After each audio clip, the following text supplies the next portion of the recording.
Across Nigeria, from markets to offices, women play a central role in the country's economy.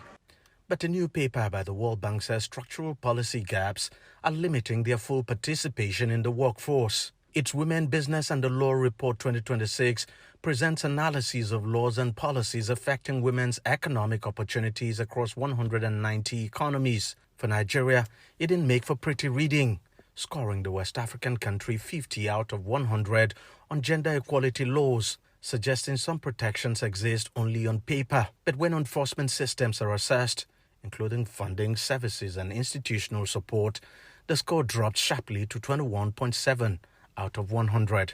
Even more striking, Nigeria scored 0 on parenthood policies, highlighting the extraordinary absence of federally mandated paid maternity leave, paid paternity leave or explicit protection against the dismissal of pregnant workers.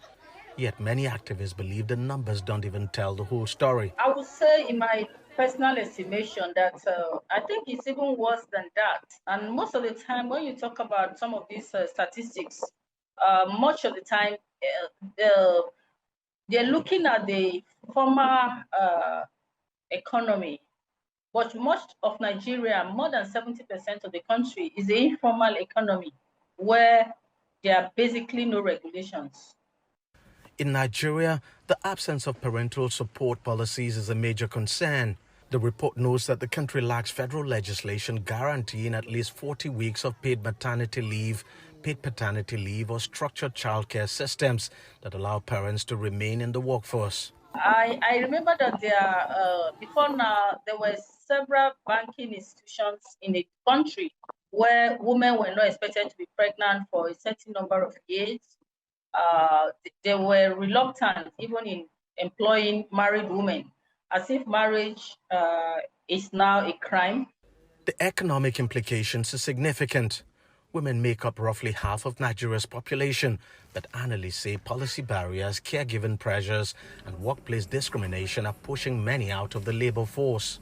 It excludes about 49% of the population from contributing actively based on their education, their skills, their experience, their mental strength and capacity. The country is doing itself a disservice. For many working mothers, the gap between policy and reality is felt in everyday career decisions. It's not easy. In fact, even being a wife and working, it's not easy. For me, career-wise, when I was pregnant with my son, I had to take a pause on a lot of things because I was at the phase of childbearing, and it required a lot of attention from me. At the level of government, Nigerian women are grossly underrepresented. At the moment, various groups are pushing a Nigerian Gender and Equal Opportunities Bill, which seeks, among other things, to address extreme gender disparity in governance by creating additional reserved seats for women at federal and state parliaments.